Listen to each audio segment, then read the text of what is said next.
EP Magazine's annual Summer Fun issue has articles that focuses on fun activities, as well as helping reduce or avoid academic or behavioral regression over the summer. The disruption of familiar routines, environments, and limited access to school-based and other support services can be difficult for some children, especially those with special needs. Read it today at www.epmagazine.com.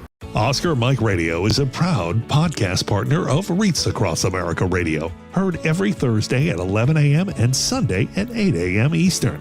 They're also big supporters of the nonprofit I Got Your Six, Two Lives at Once. And with every REIT you sponsor through Oscar Mike Radio, $5 goes back to this great organization dedicated to making a difference in the lives of veterans, law enforcement, firefighters, and first responders battling PTSD. Two Lives at Once pairs these brave men and women together with dogs rescued from kill shelters. In this way, two lives are saved at the same time by saving each other. Donate now.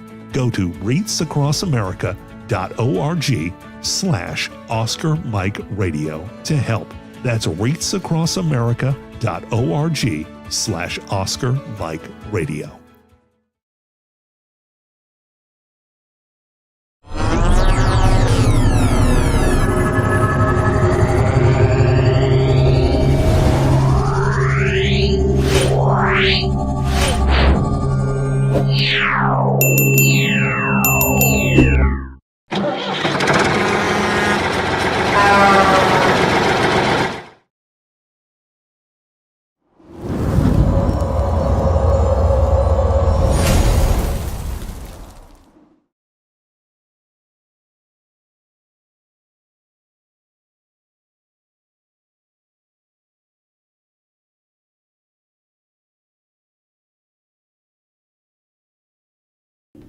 Suicide is preventable, and each of us has a role to play in suicide prevention.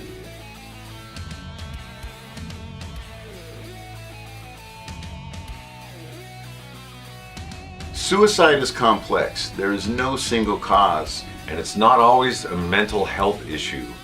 It could be loss of a job or home, financial or relationship issues, pain, or leaving the military. Suicide does not discriminate. It affects all ages, races, and genders, veterans or not. If you know a veteran who is struggling, connect with them. Let them know help is available. There is quick and easy access to services in times of crisis. Dial 988, then press 1. Talking about it is okay. Don't keep it inside. Don't be ashamed. Don't wait. Reach out. Find resources at va.gov/reach.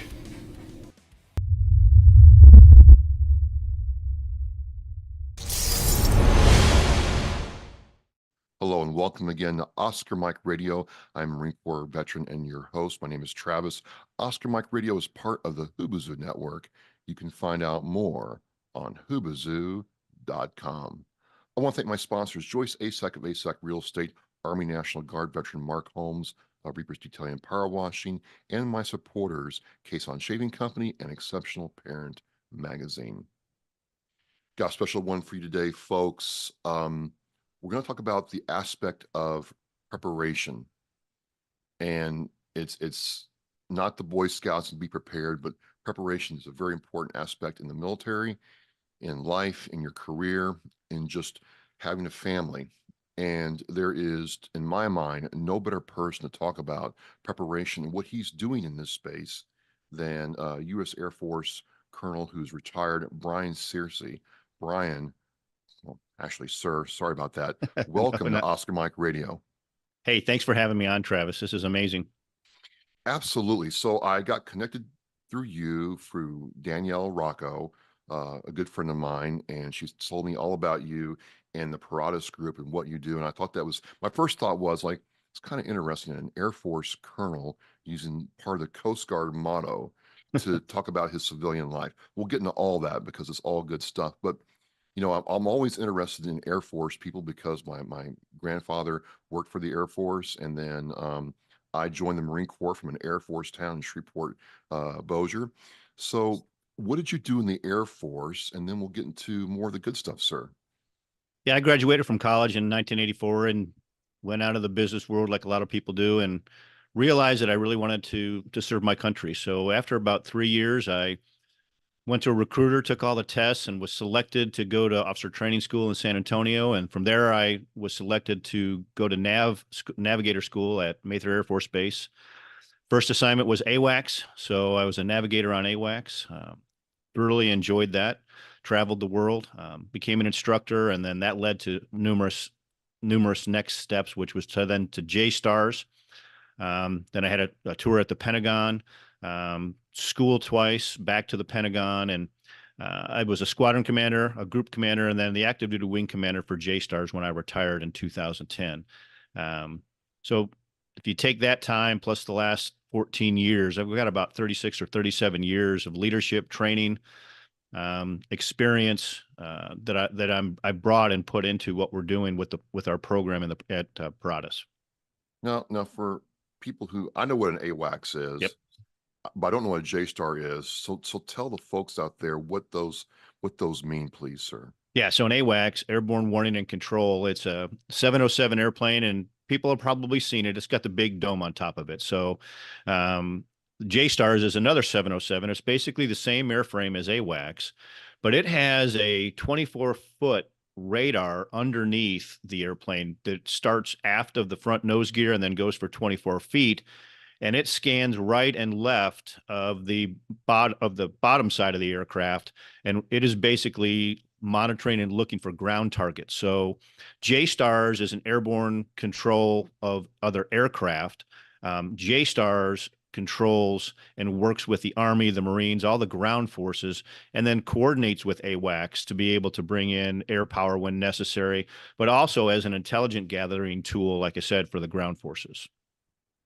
That's awesome. I mean, we used to practice, I was a hawker in the Marine Corps, so air defense, and we get to every now and then lock up on a simulated or real big target, and it was always juicy. But then the joke was, well, not for nothing, they already knew you were there before you got a lock on them. So that was always the funny joke, sir.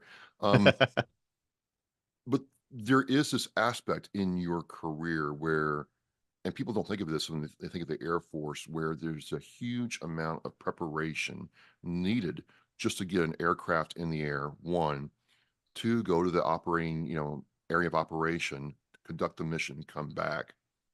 How is that drilled into the Air Force mindset from day one? Because all jokes aside, I understand, living in Shreveport Bossier and going to Barksdale, what it took to get the aircraft in the air, and talk to several airmen in my time. But for people out there, they don't really understand what goes on behind the scenes, do they? Well, and that's the same, pretty much for any MOS, any job that we have in the military. That's why we have so much training. That's why we continually train. And I also equate it to athletes. Athletes have to establish those habits and behaviors, those muscle memory. I jokingly talk to people, if I gave you a 1-hour class and let you watch a video on how to fly an airplane, do you think you would have the skills to be able to go and fly that airplane? Well, I went to nav school for almost a year, and then I had a whole nother 3 months just to learn how to fly AWACS. And then I had continuation training all the time. And in that training, we were constantly thinking about and were presented with situations.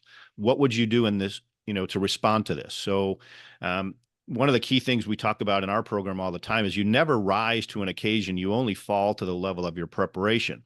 So that's why it's so important to have all of those experiences and then to practice those and think about them on a regular basis, because you want that in your lizard brain, the part of your brain that you go to under stress to respond to stressful or situations that normally could force somebody to panic. But because you've thought about it, you've got it in your lizard brain, you have prepared yourself for these types of events. Now you're able to actually, in a much more calmly manner, take action and do something. And in our program, the focus is prevention. Even flying an airplane, it's all about prevention. It's making sure that you do everything that you can to hopefully not put yourself in a situation where you are going to be a target or a threat is going to have an easy shot at you. And it's the same thing in our daily lives.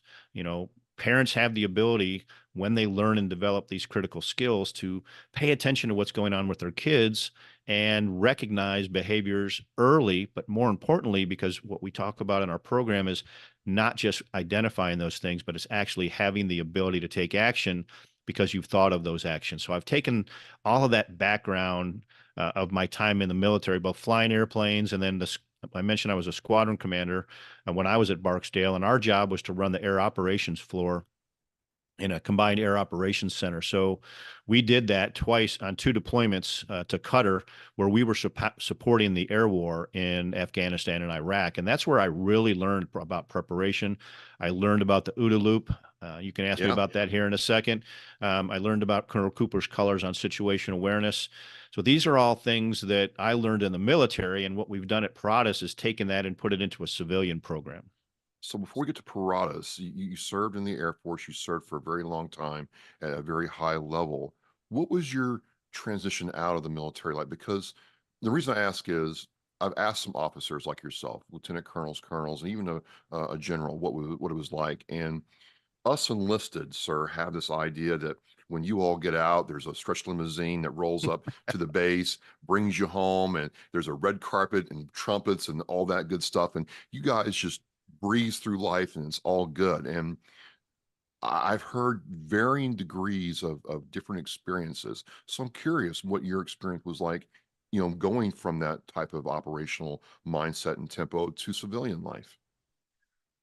Yeah, and I think it varies a lot. People have different experiences. I narrowed some of my opportunities when I retired because I knew I wanted to be in Texas and to work for a lot of the defense contractors. That's not where they're located. They're located in Florida. They're located on the East Coast, the West Coast. Northrop Grumman, which was a company that built and developed JSTARS. I had been with that company or interacting with that company for a very, very long time. And I might have had an opportunity to take a senior role in that company, but again, there weren't any opportunities here in North Texas. So I came to North Texas. I worked for a defense contractor, like a lot of the senior guys do, as you said, for about 18 months. But I realized that that wasn't for me. Trying to sell the Air Force a product, to try and convince the Air Force of a product, especially if I didn't 100%, agree with its necessity for the Air Force. And the other thing, though, at the end of that 18 months that my wife actually, hit the nail right on the head, I needed to have a mission. And that's one of those reasons why when I graduated from college and went to work for Johnson Wax, selling their products, and that didn't last very long because it didn't provide me that mission. That's why I ended up going into the Air Force. So when I retired, and like I said, after about 18 months, she was the one that said, "Hey, you don't look happy. You're not acting happy. And it's because you don't have a mission." And so that is what I focused on since about 2013, 2014. My mission when I left working for the defense contractor was to help her build her commercial screen printing company. So I brought some of my leadership experience and those things in, put some processes in place. Then I did some leadership consulting and a number of other things. But after an active shooting event in a school a number of years ago, I realized that this was going to be my new mission. I didn't know it 100% when that happened, but God puts everybody where they need to be. And I was invited to go up to Connecticut with approximately 14 other former military, law enforcement, super dudes. And I left that place after a week realizing that this was my new mission. And it wasn't about how to, necessarily train schools to be safe and what they should do in those types of situations. It was all about the left of bang. How do you do the prevention? And most times when I give a presentation, I talk about how, anytime I bring up a concept or anything, you can be guaranteed I've stolen it at least twice. There's really nothing new out there. It's how you put it together. And then what's unique about our program is putting a program together that takes an investment where you develop the habits, the behaviors, and the mindset. And it takes time to be able to do that. But left of bang was a big focus for me. And one of the reasons I mentioned, the stealing piece, there's a great book called Left of Bang, which I'm sure you're familiar with, written by two Marine Corps officers. They were actually directed to put together the Combat Hunter program for Marines because Marines were dying in Afghanistan and Iraq, because, even in the Air Force, you're trained with that contact with the enemy. You're not trained to go out and patrol and do all those types of things on a regular basis. So, Marines were being ambushed. There were IEDs and things that were going on. So Left of Bang was all about empowering the Marines to recognize what normal looks like. Then when something is introduced into the area, you got a freshly dug hole, or, the list can go on. Now you get that hair in the back of the neck, you get that gut feeling, and you're empowered to do something to protect yourself and to protect your Marines. And that's why I said I took that, the OODA loop, Colonel Cooper's colors, and put that into a civilian program. Before we talk about the program, let's talk about preparation. Paratus. Semper Paratus is the Coast Guard motto, but Paratus in and of itself means preparation. The challenge has to be for anybody, and you're addressing this challenge, is it's not tangible. I can't touch preparation. Like I have my, first aid kit here at home. I have my flashlight, I have those things, but I don't have a container that's marked preparation, but it has to be prevalent in my mind for when bad things happen. Kind of take me through, in your mind, or what Paratus says preparation is, sir. Yeah. So what you just talked about it's a concept. And okay. I talk about preparation the same way that I talk about leadership. There's a lot of people out there that talk about leadership, that, have written books on leadership. And most of that is traditional training. It provides great information. And just like, suicide prevention, bullying prevention, drug prevention, there's a lot of great information there that is part of being prepared to be able to prevent bad things from happening. The problem is people don't establish the habits and the behaviors, and they don't think about actions that they should take. In leadership, if all you do is go to a bunch of seminars, if you read a couple books, but you don't turn that into the verb, if you don't turn it into action, if you don't turn that into looking for learning opportunities, then you're actually not learning. You are learned potentially about what leadership is, but you are not practicing leadership. The same thing applies to being prepared. You can have food sources, water sources, you can have things that you carry on a regular basis. I talk all the time about your everyday carry, which most people, if they are a weapons person and they carry a gun, they know what EDC is. But what almost everybody in our country doesn't understand is everybody has an EDC. You carry your keys, you carry a pen, you carry your phone, you carry your wallet. That's your everyday carry. And then if you add things to it that are part of your self-defense or protection or defense of others, well, that's then part of your everyday carry. But those are the tools. The true preparation, your true everyday carry, is that situational awareness, is practicing the ability to be able to identify so that you can prevent bad things from happening. That's always the number one goal. That's left of bang. Then how do after I'm prepared, if I can't prevent something from happening, have I thought through the actions to take to protect myself or to help somebody else? I have jumper cables in my car, in my truck, and on a regular basis, well, not on a regular basis, but probably 5 or 6 times a year, I have the opportunity, because I'm prepared with the tools, but also because I see the opportunities. I have empathy and humility, which are 2 of the 10 critical skills we have in our program. I'll take time out of my day in the parking lot and jump somebody's vehicle. It's the same thing if you carry a tourniquet. I carry a tourniquet and have an IFAC on me all the time. But I have to not only have the tool, I have to be trained on how to use the tool. And Travis, here's the other thing. And I learned this when I was doing some training in some schools, that the teachers are required to have stop the bleed training at the beginning of every school year. Well, it's about an hour and a half training. They don't even practice with the tourniquet. They show them what the tourniquet is.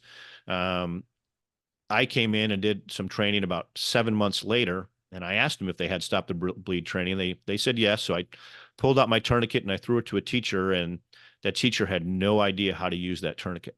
So that traditional training of stop the bleed, where there was nothing that reinforced how you use that tourniquet, that was a perishable skill. So they totally forgot how to use that tourniquet. So if something bad were to happen, they would not have been able to effectively use that tourniquet, whether on themselves or on somebody else. And the other critical thing here is that because they're not reminded of that training, they're not reminded of those tools that are available and where those tools are, most of the time they couldn't even tell me where the tactical medical kit with the tourniquet was located in the school. So that's why it's so important to have the process that you practice to develop those habits and behaviors so that you transition being prepared and having the tools into the actual ability to take action. So, thinking this in sports terms, or, and I'm a competitive weightlifter, it's almost like you're going to play as how you practice. So you have to practice the movement, the process over and over again in order to execute the play correctly. That also would say that, there's no really such thing as muscle memory. You have to keep these skills fresh in your mind.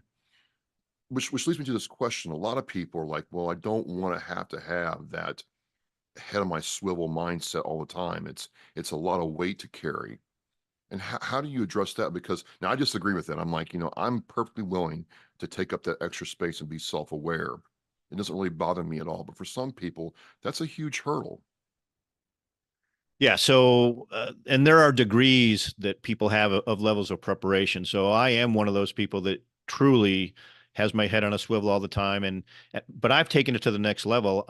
Most of the time when I'm in a gas station or a grocery store or a department store, if I'm out with my wife and daughters and we're shopping, I've actually, just a quick aside here, I've had people come up to me because I'd be standing in the front of the last time it happened. I was standing in front of a makeup store by the door, and I was watching the door, and I was watching people come in and head on a swivel. And my wife and my daughters were shopping, and I had somebody come up and say, "Are you their bodyguard?"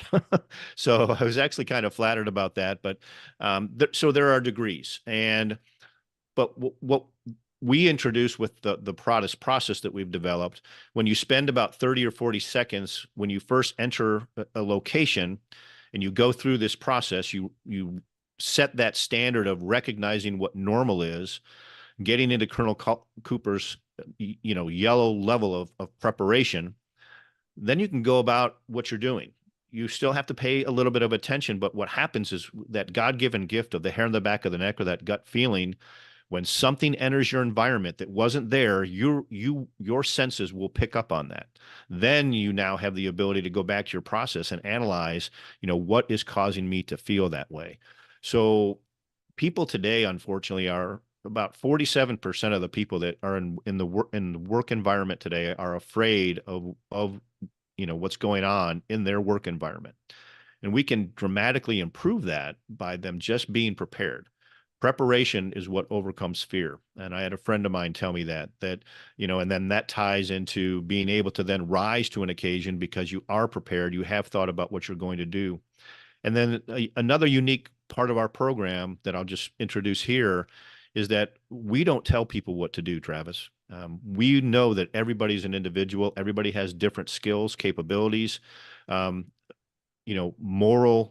agendas, things that they're willing to do. And one of the reasons I bring that part up is we went and trained a bunch of teachers to carry weapons in a school district. And one of the key questions I asked at the very beginning was, are you really willing and prepared to take the life of a young man who happens to be the son of one of your friends? And there were a lot of teachers that were not able to make that decision. So it's an individual piece that's part of our program where everybody figures out what they're capable of doing, what actions they would take. And then if they want to be able to do other things, we steer them to go get that training. So let's talk about the program at the macro level first, and then dig down. You're head of the Paratus Group, and you have a program of preparation. At the macro level, what's that entail, please? Yeah, so our program is not traditional training. And as a matter of fact, if you look at all of the threats that we've been experiencing for the last 20 years, every single one of them is getting worse. Human trafficking is growing at a 1,400% rate year after year. Suicide is on the rise. Bullying is on the rise. Carjacking is on the rise. It's because we have this, again, this traditional training that is a 1 or 2 hour training that, as you and I have already talked about, people then forget. So our program is actually a year long, and it starts out with a 90-day micro e-learning platform on a learning management system.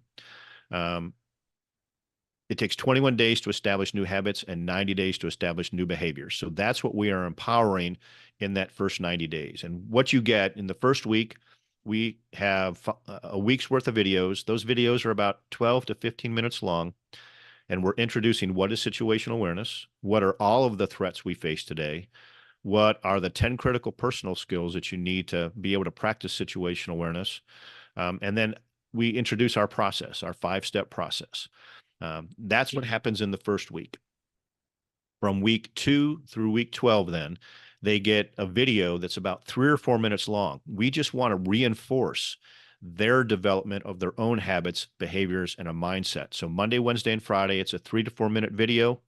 And then on Tuesdays and Thursdays, they get an email from Paratus that is talking about real world events and how that you can prevent that real world event from happening by practicing your Paratus process, by developing your habits, behaviors, and your mindset. So from week 2 to week 12, it's never more than 3 to 5 minutes a day. But again, we're reinforcing that. So at the end of the 90 days, you are established the habits and the behaviors of practicing your process. And those habits and behaviors now are not something that you have forgotten. It's something that you practice all the time. So this isn't like a weekend boot camp or, a Zoom call. This is spaced out and timed out to where it becomes just an automatic part of your day. Absolutely. And then the second phase of our program is a workshop that's about 5 hours long. Because one of the things that we found in our program is I've been doing this for so long, I have thought of so many different ways to respond in different areas that, somebody that has only taken the program for the first time hasn't thought of. So in the workshops, we role play, we talk about different things that can happen, and everybody in the group will then put out how they would react. And it's not to tell somebody else what they should do, but it's to offer new ideas. And one of the powerful parts of the workshop is not me speaking. I try to follow the 1/3, 2/3 rule, where I speak about 1/3 of the time and they speak 2/3 of the time. They learn more from each other because they're much more like each other than they are somebody that does this on a regular basis and actually goes out and talks about it on a regular basis. So they actually learn more from each other. So we do have a second phase. And then another thing that we do in our program for people that want to use weapons to defend their home, we will have a workshop with them to help them figure out how to do that. There's so many people that have bought guns over the last 2 or 3 years that really don't know how to use those weapons. They might put it on their nightstand, but they never practice it. They never think about what they would do in their home. They never think about who else is in their home. They never think about the type of ammo they have in their weapon. So there's a whole host of things that people need to think about as far as the preparation. But then again, I talk about how in this house, and most people that have gone through our program, every night before I go to bed, I do my process. Doors are locked, lights are on, alarm system's on, who's in the house, who's not in the house, where's my weapon, how am I going to use that weapon? If my daughter's not home, I'm just going to barricade in the bedroom and I'm going to defend my wife and I. But if there's other people in the house, then I have to do different things to defend the home. But I have to think about that every single night because every single night is different. And that's why it's so important to have a process that you practice, because every day is different. Every hour is different. Every time, I talk about every time I go to the same coffee shop, which I've been to 500 times, people will ask me, well, you've been there 500 times. Why do you, practice your process? Well, every time I go into that coffee shop, it's different. There's different people. There's different things that are going on.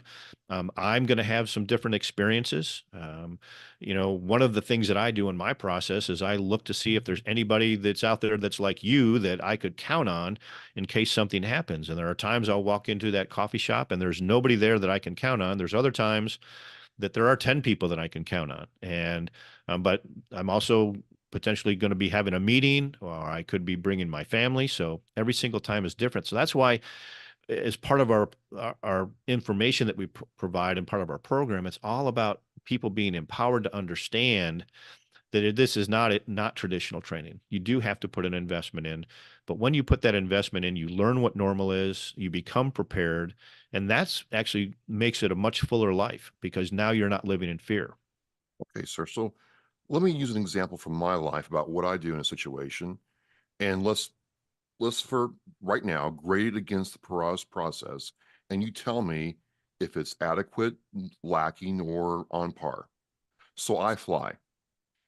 And when I fly, I like to be the last one on the plane at the rear of the plane because I want to walk in the plane and kind of get an idea of who's in the rows in front of me. Does that person look like a threat? Are they, calm? Or if they're already tipping back the drinks, that's somebody I kind of want to have in the back of my mind. And then the rear of the plane means I can be defensively offensive from one direction. I don't have to worry about a threat behind me necessarily. If someone's in front of me, there they are. And then I watch the stewardesses doing their job, the flight attendants, and if they're worried, it's kind of funny. I know they're trained to do this. They're trained to see who is kind of doing the same thing. And I'm not saying I'm looking for a problem, but if there's a problem, then I've kind of got in my mind where that problem is, and I know what I can do and where I am to react to it. So that's kind of how I treat planes. And people say I'm crazy, but I'm like, you know what?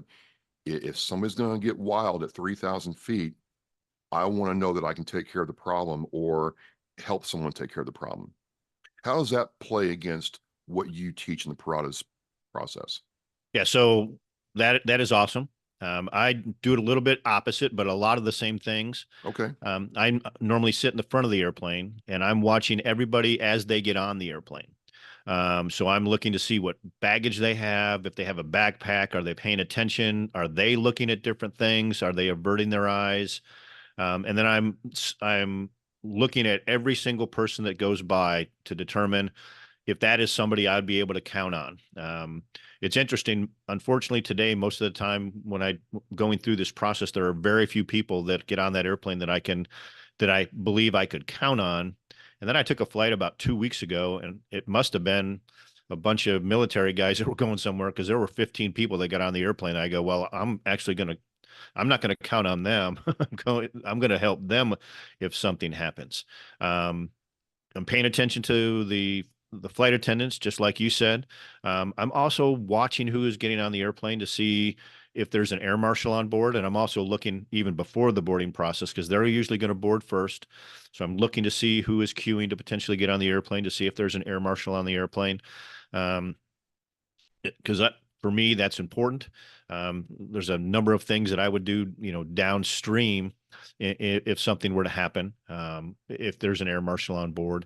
But I go through that process as well. And then the other thing that I do that drives me crazy is I pay attention to the demonstration that the flight attendants give. Because I've flown airplanes forever, if I'm paying attention to what they're saying, I have now reinforced in my mind, in my lizard brain, if something happens, this is what I'm going to do. I've got a very good friend of mine, another retired colonel who's also a navigator, and he works for Northrop Grumman, so he travels a lot. And he was taking off out of Melbourne one day, and they got fumes in the airplane, and the flight attendants actually didn't know what to do. The fumes were not in the cockpit; it was just in the back of the airplane. So he started yelling to the flight attendant, "Tell the pilot to abort! Tell the pilot to abort!" Because usually that's an indicator that something's wrong with one of the engines. So you want to abort if you can. They stopped on the runway, got everybody to start getting off of the airplane. But because people don't listen to what the flight attendants say, now in that stressful situation, they don't know what to do. They're not prepared. They are operating under fear and panic. And that's exactly what was going on. Is he said most of the passengers had absolutely no idea what to do. They were rushing things. Many of them were trying to get their bags out of the overhead, so they were keeping other people from getting off of the airplane. So that's why I pay attention every single time. And I also want to be in a position to help the flight attendants if I need to. Obviously, I have a background of flying airplanes. So, but Mine is Well, very, very similar to yours. So I applaud you for that. You're the exception to the rule, unfortunately. but still, the process is still crafted, at least as I hear it, around the fact that you had a plan to assess the situation before you got in the situation. So whether it's at a coffee shop, a mall, movie theater, aircraft, bank, you have an idea of how you're going to assess the general location, who to look for. So this location and the people, and then, the different vectors or exits. I call them threat vectors in my line of work that you can respond to. And then it doesn't take you a long time to do that because you've done it over and over and over again. And then Yep. you have certain tools with you, whether you may not be carrying a firearm, you may have something else, but you can use that if you need to, and you know who to go to and where to go. So that strikes me as the core of what you're trying to teach people who may not have ever done that before in their lives, right? Absolutely, and that's where the Paratus process comes in. Okay. I mentioned the OODA loop at the beginning of, Oh, of yes. of our conversation. So observe, orient, decide, and act, and that is something that was drilled into me as I prepared when I was learning how to command my squadron, the 608th Combat Operations Squadron, when we were getting ready to go over and run the ops floor at the KAOC. And then I made sure it was drilled into my people because an air operations center is one of the focal points of where you actually practice the OODA loop, where you're constantly observing, orienting, deciding, and acting because the enemy's getting a vote. You have airplanes that are breaking. You've got weather. You've got all these things. So you have to consistently be doing this OODA loop. It's a constant thing that you practice. So I took that and turned that into the Paratus process, which is a circular process as well. It's identify, assess, predict, decide, and act. And then as part of the development of your situational awareness, you really just practice the first 3 steps every time you go somewhere. So when I walk into that coffee shop, the first thing I do is I stop, look, and listen. And then I identify, is there anybody in here that I'm concerned about that sets off that hair on the back of the neck or gives me that gut feeling? And I'll be fair and honest. There have been times I've taken my family to locations and I've gotten that hair on the back of the neck of that gut feeling and I couldn't identify it. And I told them, I'm sorry, we're not staying, we're leaving. I removed my family from potentially being, in a bad situation. Now, most of the time, nothing bad ever happened. But who's to say it didn't happen because we left?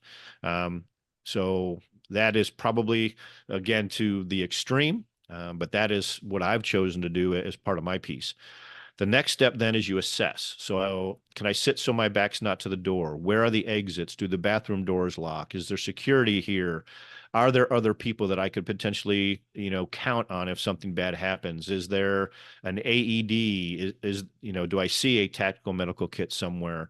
Are there fire extinguishers? So many things to think about.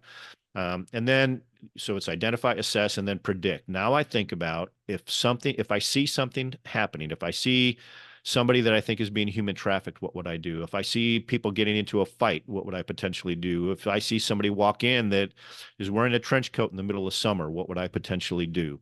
And then how would I protect my family if I'm with my family, or if there's others that I might want to protect? And so now I've done those first 3 phases. It takes about 25 to 35 seconds. And like you said, you do it so many times, it's just ingrained. It's a true behavior. Now don't have to be in fear. I am prepared if anything happens. Every now and then I'll look around. If somebody walks in, I'll take a look at them and I'm looking at their hands and their eyes and just a few key things. If it doesn't set off the hair on the back of my neck or give me a gut feeling, I just continue, with what we're doing with conversations or eating or drinking coffee.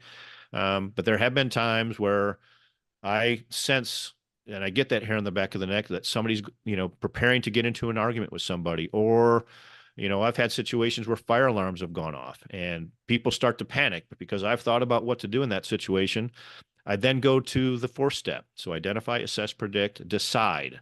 Now I'm analyzing the situation. Okay, so the fire alarm's going off, but I don't smell smoke. I don't see fire. The work staff isn't upset. So I take a beat.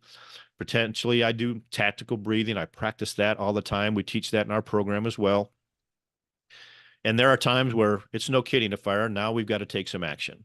The other reason it's important to not just immediately, jump into action and to take a few seconds in that decide part of our process is because you don't want to run directly into where the fire is. So you've got to do a little bit of prep, a little bit of analysis, figure out what's going on, potentially listen to somebody else that knows what's going on, and then be able to take directions or give directions yourself.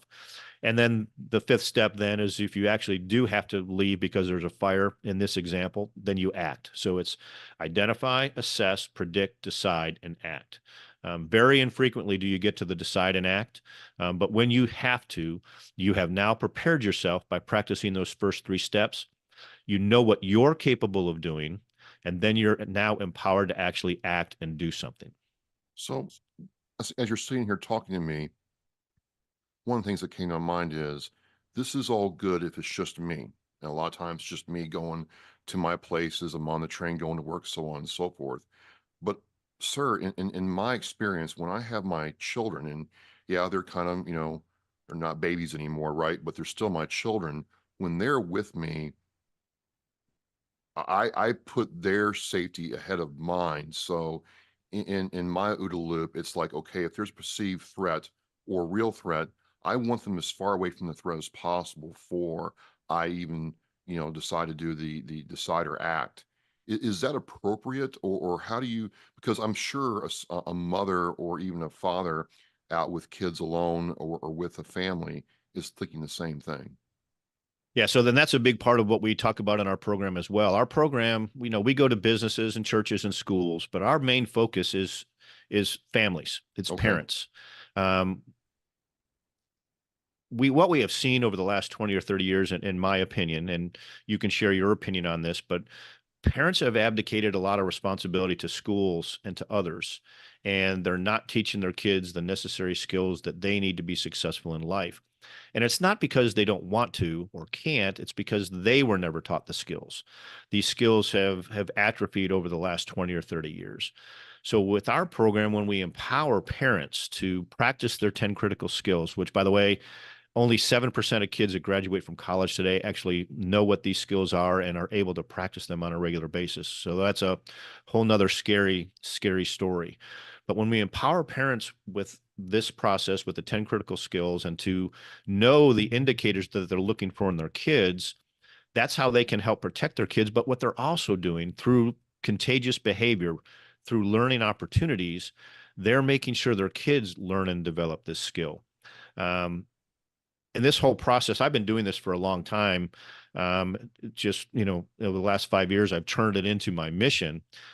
But when I was, had younger kids, I used those learning opportunities when we would go to a restaurant and I'd ask them a question about where are the exits, or did you see where the fire extinguisher is, or, or they would sit in the seat that I needed to sit in so that my back wasn't to the door.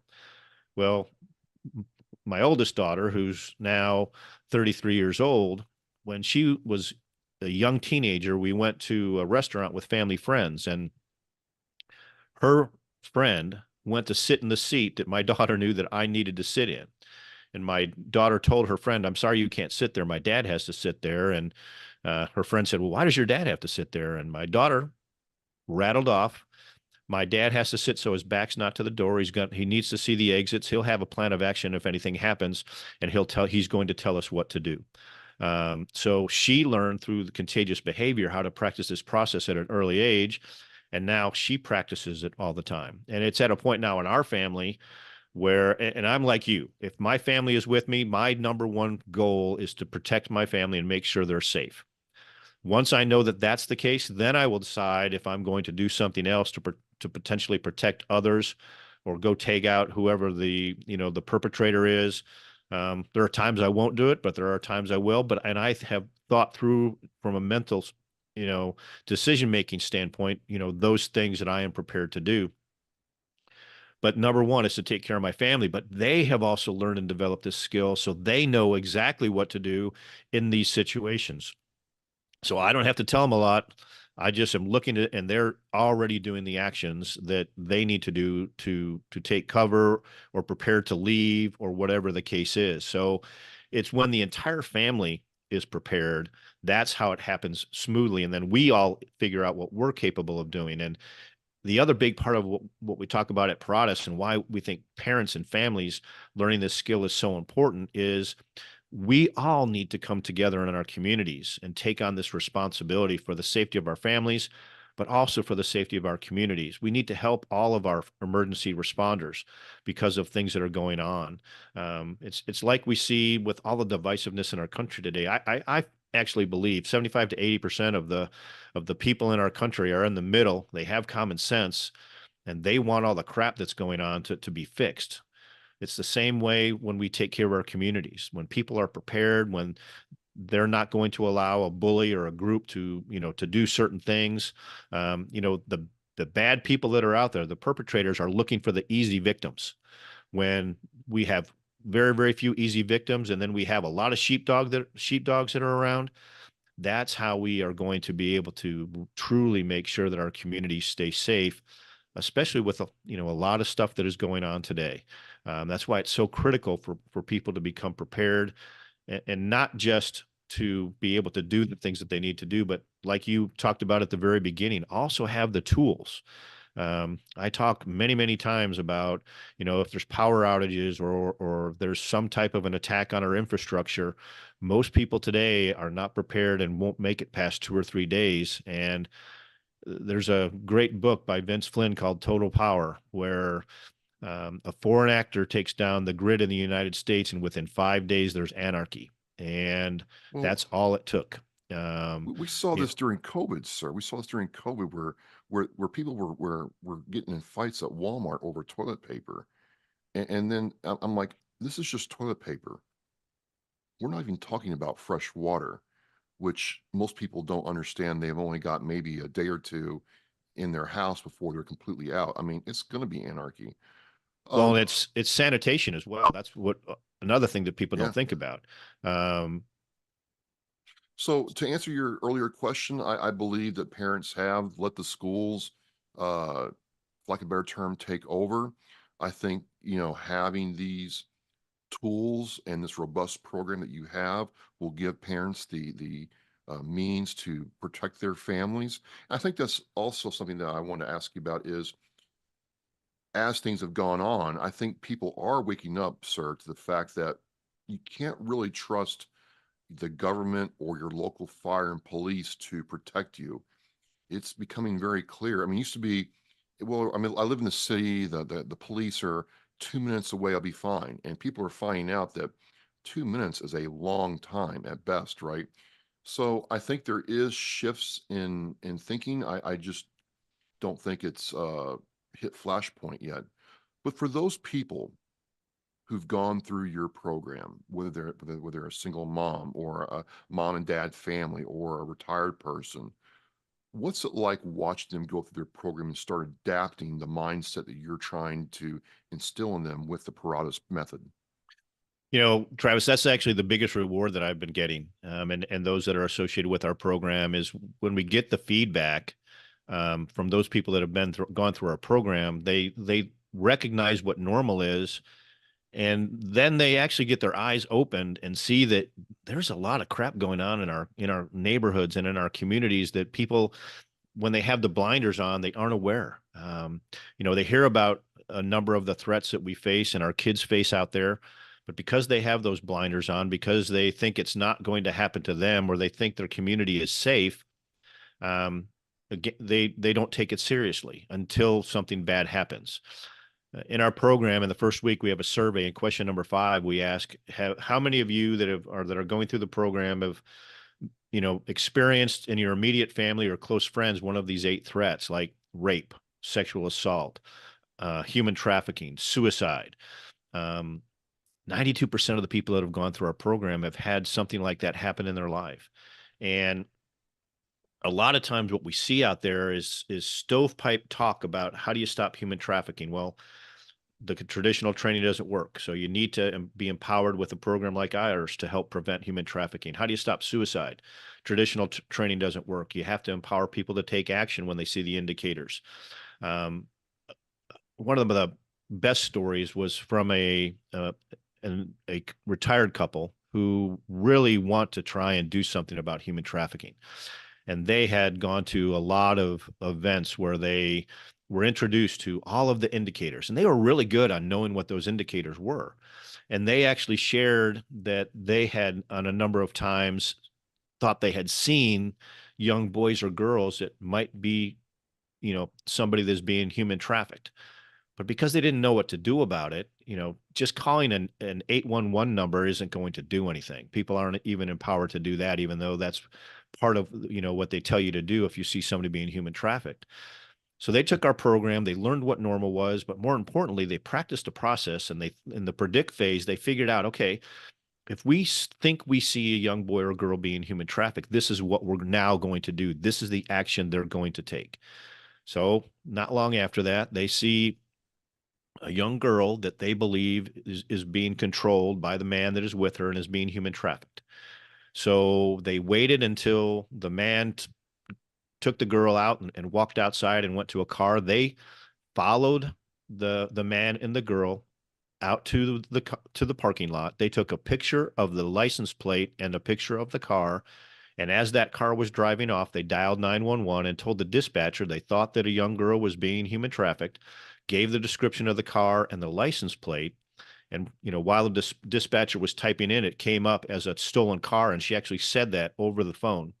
So this couple knew that at least it was a stolen vehicle. And they also then empowered law enforcement to be on the lookout for that car. Now, it was a stolen vehicle, so something nefarious was going on. Whether that young girl was truly being human trafficked or not, we never found out the results of anything, but they actually felt so empowered because they were able to take an action, and that action turned into something. And then that is also something when I talk about our program, because people say, well, yeah, but people don't want you to get involved. Well, the more people that are prepared, the more people that understand that we all should be taking care of what's going on in our communities. That's how we would become empowered to then actually do something and not being afraid to doing something. It's when we all work together. That's how we put ourselves in a position to prevent these bad things from happening. So it all ties together. I'm a big proponent of the holistic approach. You've got to be prepared at the front end. You have to have the tools to be able to do what you need to do. You have to have the training, but then you have to be able to, consistently think about those things. And the other big thing that our program really works on is de-escalation. The ability to not escalate a situation because you practice your 10 critical skills, and then how to keep a situation from escalating. The divisiveness in our country, you mentioned, the arguments over masks.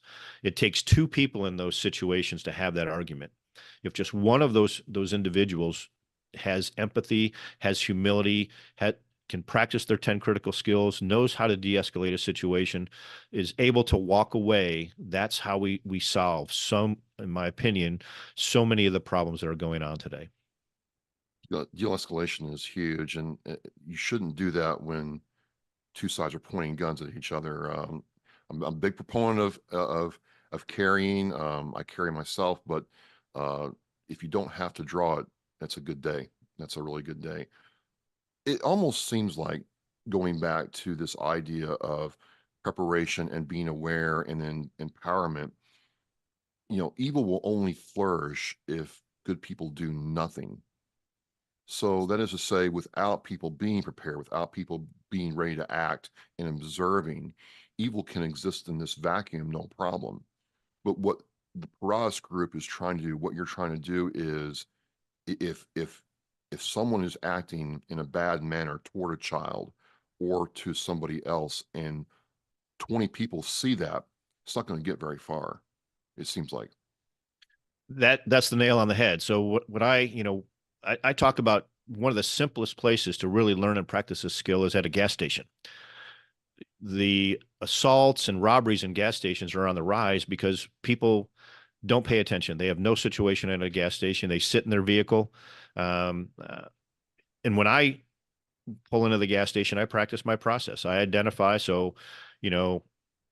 where can I pump gas for my vehicle and still have the ability to see everything that's going on around me. Then I assess is there anybody there that I'm concerned about? Who else is there? Because what really happens for me now is I'm less concerned about my own safety, and I'm more concerned to be watching out what is going on to all of the other people in the gas station that aren't paying attention.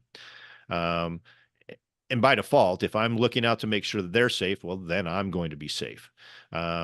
So it's that is, to your point, when more people do that, and when less people sit in their vehicle on their phone while gas is going into their car and they're paying attention to what's going on, they look like a difficult, target. They're not the easy prey. That's how we make a difference. If people just become prepared and they pay attention to what's going on when they're out and about, and they're not that easy target, the predators are going to find it harder and harder and harder to find those easy targets. And then we are all going to be able to work together. We're going to be able to support our emergency responders, our law enforcement, fire, EMTs, because we are helping them prevent bad things from happening. They can then get back into more prevention, which they really don't have time to do now. And if you've heard me say, I call them the emergency responders.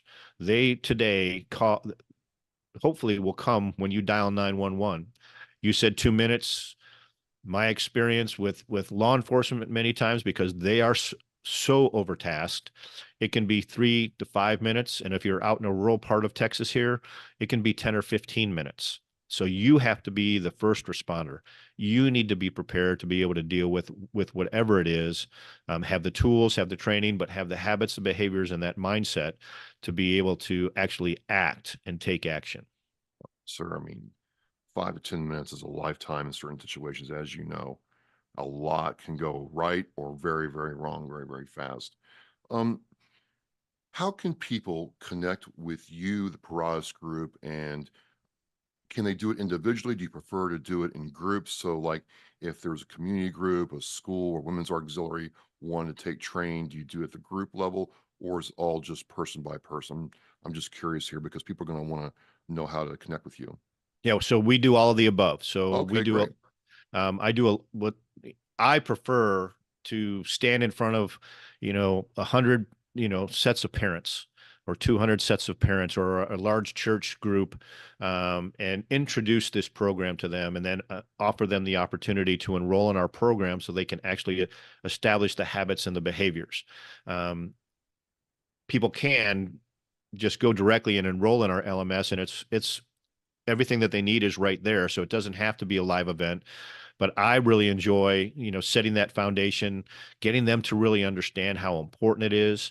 Now, people that are potentially listening to your great show here, this may be enough of an introduction for them, and they're just ready to enroll. The website is www.paratus, that's Paratus.group, and there's no .com on the end. It's just Paratus.group. They can go to the contact page to get in touch with me. They can go to the training tab, and they can directly enroll in the program right there.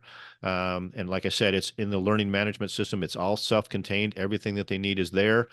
We have just created a 3P coalition. I should say our program is the Be Aware, Stay Safe 3P program. And the 3 Ps are prepare, prevent, protect. And we've established a coalition where everybody that then enrolls in our program has the opportunity to, like I said, do those workshops. We're going to be having live Zoom events so they can learn from each other, share experiences that are going on in their communities. And they are feeding information back to Paratus as to what's going on in their communities. And then we're funneling that back into our program, because our Tuesday, Thursday content, there's 104 emails that go out over the course of a year when you enroll in our program, and we use real world events. The content's never more than 2 or 3 days old, because we want to use what's going on out there so that we make sure that people don't have those blinders on. They know how things are being affected with the new threats that are going on. And sometimes they're at the federal level because decisions are made there. Sometimes it's in local communities that happen all around. And when we develop a program for a school district, or we develop one for a business, we then also tailor that program to what that business or that school district has as their threats and their things that are going on. So it becomes personal. So everybody takes it, so it's something that they can actually use as they learn and develop their own habits and behaviors and practice their own process. That's outstanding, sir. I mean, there's so many things that veterans do after the military service. It's all good, but this is a real world, something that's needed now, information, techniques, policies, procedures. I say policies because to me, a set of procedures is a policy about how to, really keep that aspect of service going. A lot of us military people, want to be in a protective, a role. We want to take care of those around us still, and this just reinforces that. As we close this down, what's next for the Paratus Group and you during this time, looking at 2025, because this year is flying by so fast. It is flying by. And one of the things that's become evident to me in our society, in our communities, and the divisiveness that we have today, and what's going on with our governments and our elections, a big part of gullibility, if you will, is because people don't have the skills that are in our program. The 10 critical personal skills: being perceptive, thinking critically, being able to communicate, constantly learning, having humility and empathy. All of these skills are absolutely required for us to be able to take all the volumes of information that are out there today, and be able to discern what the truth is and what isn't the truth. And then that also ties into our overall safety. So I mentioned earlier that it's all a holistic approach. There's some great nonprofits out there that are dealing with a lot of the threats that we face, and they need to be there. But then we also need to empower people with the left of bang, with the ability to practice a process, to be prepared, and take that information and use it. And then also have the training and the tools that are out there.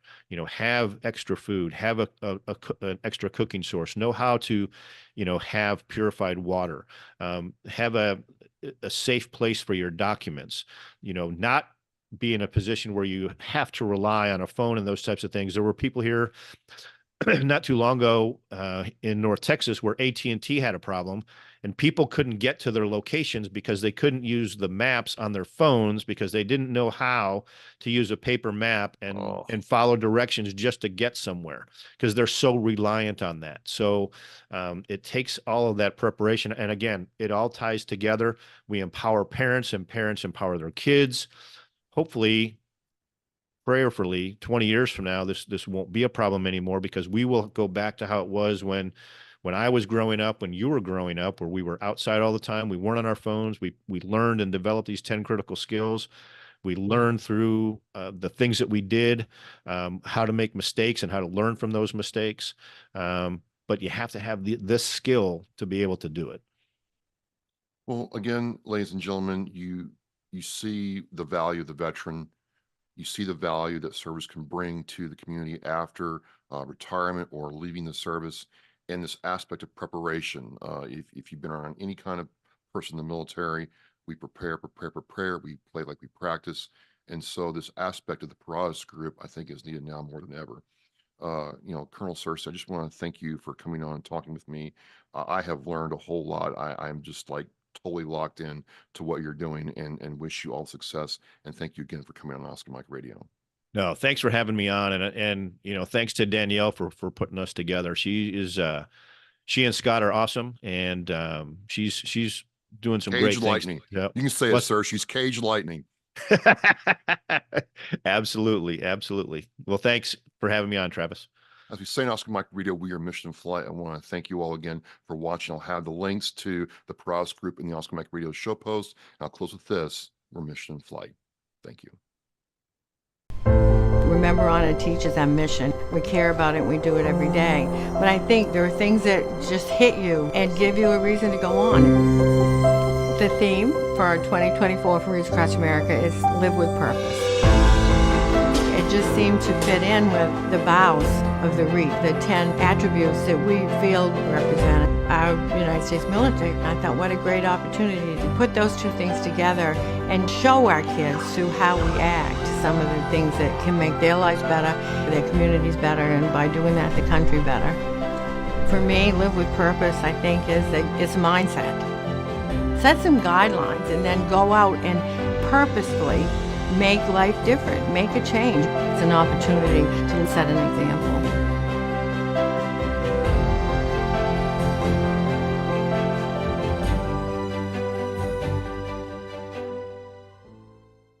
Thank you for listening and watching Oscar Mike Radio, where our active duty service members and veterans are in action and the mission is in flight.